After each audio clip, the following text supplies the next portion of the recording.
मिथ्या उपरे प्रतिष्ठित संपर्क कादुअर मूलदुआ उपरे तैयारी घर भली अर्थात जेकोसी मुहूर्त भांगी जाई पारे।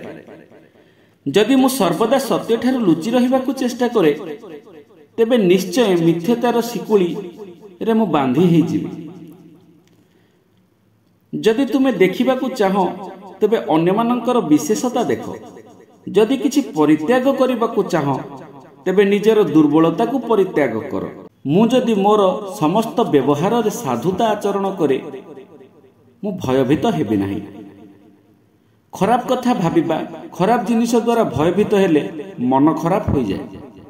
जेउठारे प्रेम नाही सेठारे शांति प्रतिष्ठा होई परिबो नाही। जेउठारे पवित्रता नाही सेठारे प्रेम रहिबो नाही। नैतिकता मूल्यबोध और सद्गुण रत्न ठारू मूल्यवान सेमाने मनुष्य को संतुष्टता प्रदान करते। से ही सबुठारु भाग्यवान जे अन्य को प्रशंसा करि शिखिछि। ईर्षा करिबा नुहे। जेपरि गर्व अहंकार रु जात हुए सेही परि भ्रांत धारणा मोहरु जात हुए।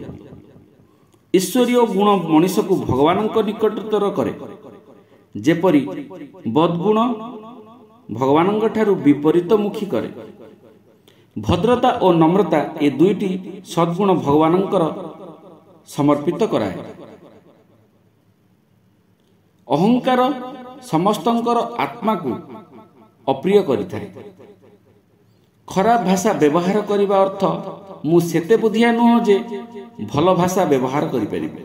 भगवानंक सह सकल संपर्क अनुभव करिबा अर्थ मु समस्त कामनार मुक्त। सत्यता और साधुता जदि सहजरे मोठारे देखा दिए तेबे भगवानंकर प्रेम मते सहजरे मिली पारिबो।